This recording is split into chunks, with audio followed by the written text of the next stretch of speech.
This is Martha's Tutorials. இன்றைக்கி நம்ம இந்த பொன்னாங்கண்ணி இல்லைன்னா கரிசலாங்கண்ணிலேயே வெள்ளைப்பூ உள்ளது கரிசலாங்கண்ணி. இது எப்படி இதை வச்சு நம்ம பாரம்பரிய முறையில் நான் ஒரு 5 ஜென்ரேஷனாக பார்த்துட்டுருக்கேன் எப்படி பண்ணுறது. இப்போ நிறையா பேர் எல்லோரும் சொல்லி கொடுக்குறா எப்படி மை பண்ணுறதுன்ட்டு, கண்மை குழந்தைகளுக்கு, பிறந்த குழந்தைகளுக்கு கண்மை எப்படி பண்ணுறதுன்ட்டு. பாரம்பரியமாக ஒரு 5 ஜென்ரேஷனாக நான் பார்த்த வரைக்கும் எனக்கு அப்புறமும் 2 ஜென்ரேஷனுக்கு பண்ணி கொடுத்துருக்கிறத பார்க்கறதுனால நான் சொல்கிறேன் எப்படி பண்ணுறதுன்னு. பல முறை இருக்கும், ஆனால் இது குழந்தைகளுக்கு பிறக்கிற குழந்தைகளுக்கு கண்ணுக்கு இட்டுறதுக்கு தைரியமாக இடலாம். இதுக்கு பேர் கரிசலாங்கண்ணி. இது பூ வெள்ளையாக இருக்கும், குட்டி குட்டியாக வெள்ளை பூவாக இருக்கும். இதில் பூ இருந்தால் காட்டலான்னு பார்க்குறேன், இதில் பூ இல்லை. இது கரிசலாங்கண்ணியில் வெள்ளை பூ உள்ள கரிசலாங்கண்ணி தான் கண்மைக்கு எடுத்துக்கிறது. இது ஒன்று இதுலேயே கொஞ்சம் இலை பெருசாக மஞ்சள் கலரில் பூக்கும், அது ஜாண்டிஸ்க்கெல்லாம் சரி பண்ணுறதுக்கு யூஸ் பண்ணுவாள்.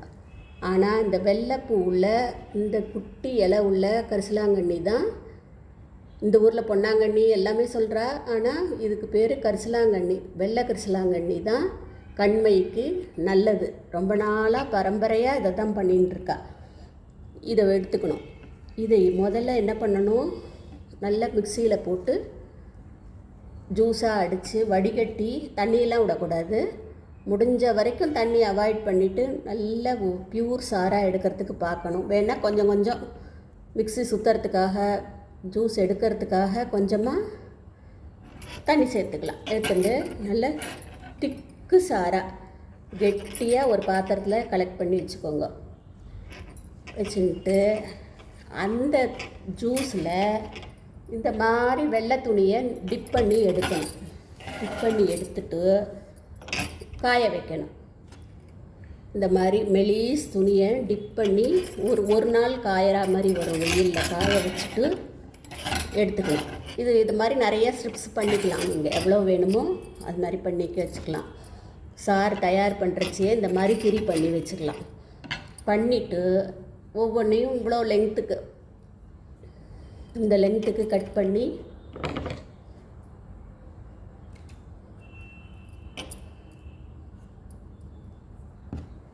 இப்படி கட் பண்ணிட்டு இதை ரெட்டையாக மடித்து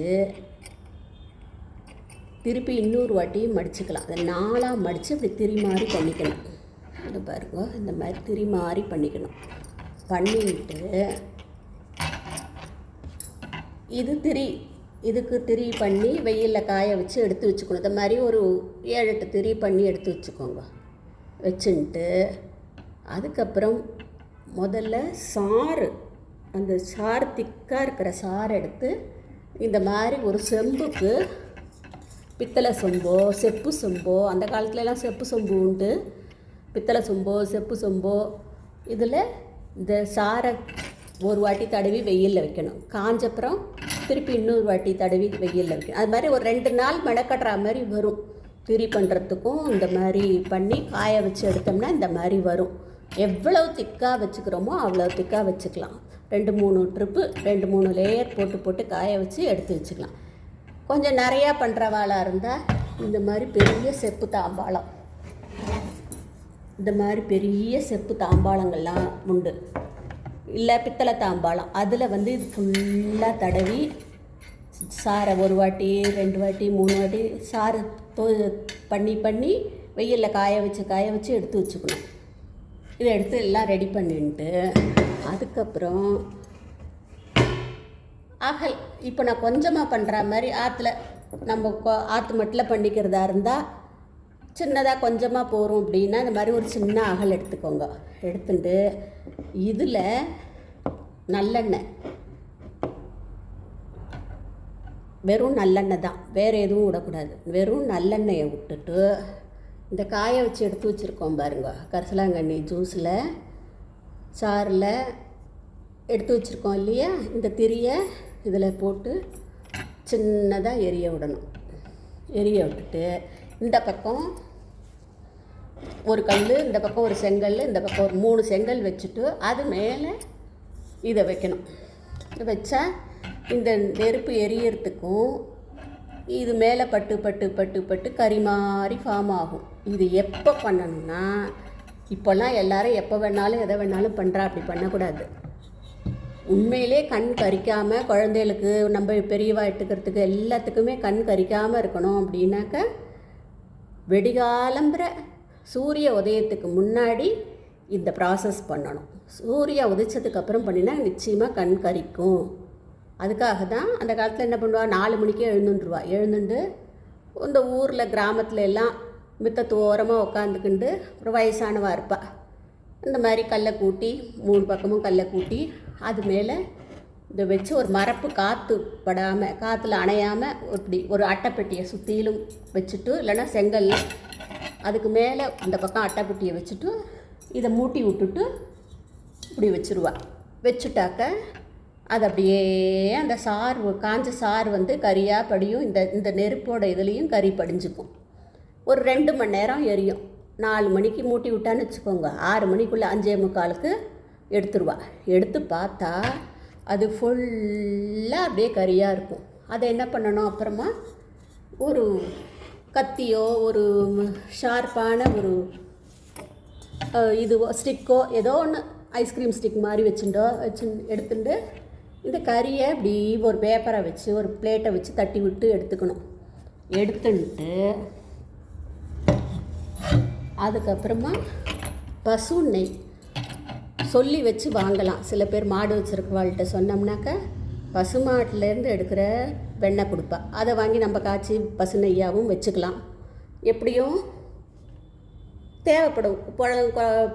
பிறந்த குழந்தை பிறக்க போகிறதுனாலே அந்த காலத்துல எல்லாம் 1 கிலோவுக்கு மேலே நெய் காய்ச்சி வச்சுட்டுருவா. பசு நெய்யை காய்ச்சி வச்சுட்டுருவா. எருமை நெய்யெல்லாம் உதவாது ஒத்துக்காதுன்ட்டு. அதனால பசு நெய்யை வாங்கி வச்சுட்டு அதில் இந்த பொடியை கொஞ்சமாக போட்டு ஒரு 5 கிராம் அளவுக்கு குழைச்சா போகும். குழைச்சி ஒரு சின்ன டப்பாவில், அப்போல்லாம் மைக்கூண்டுன்னு விற்கும், ஸ்டீல்லையே கிடைக்கும், வெள்ளியில் வச்சுருப்பா. அதில் குழைச்சி வச்சுக்கிறது. ஒரு 5 கிராம் போட்டு குழைச்சி வச்சுட்டு அது 1 மாதம் 1.5 மாதம் வந்துடும் குழந்தைகளுக்கு இடுறதுக்கு. இப்போ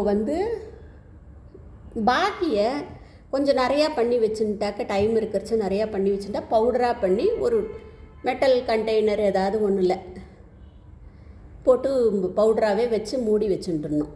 வச்சுட்டா தீர்ந்ததுக்கப்புறம் திருப்பியும் வேணுங்கிறச்ச கொஞ்சம் பவுடரை எடுத்து போட்டு துளி விளக்கெண்ணெய்னா முன்னையெல்லாம் என்ன பண்ணுவா, இந்த கொட்டமுத்துன்னு சொல்லுவாள். அதை ஆமணக்கு முத்தை வெயிலில் காய வச்சுட்டு நல்லா அரைச்சிட்டு கல்லோரலில் அரைச்சிட்டு போட்டு விளக்கெண்ணெய் காய்ச்சுவா. அடுப்பில் காய்ச்சி கொல்லையில் வச்சு காய்ச்சி விளக்கெண்ணெய் எடுப்பாள்.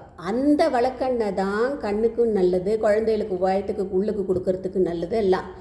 இப்போல்லாம் என்ன பண்ணுறா, செக்கில் ஆட்டுறேன்னு அப்படியே பச்சை கொட்டமுத்தை போட்டு ஆமணக்கு காய வச்சு அந்த சீடை பச்சையாகவே போட்டு எல்லாம் தேங்காயெல்லாம் அரைச்சி எள்ளெல்லாம் அரைச்சி எடுக்கிற மாதிரி எடுக்கிறா.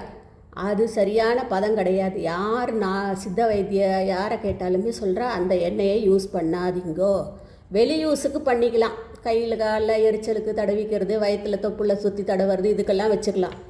உள்ளுக்கோ கண்ணுக்கு இட்டுக்கிறதுக்கோ நம்ம பாரம்பரிய முறையில் எங்கேயான காய்ச்சரா அவள்கிட்ட சொல்லி நல்லதாக விளக்கெண்ணெய் வாங்கி வச்சுட்டு அந்த விளக்கெண்ணெயை சொட்டு விட்டு கெட்டியாக பண்ணி மை பண்ணலாம்.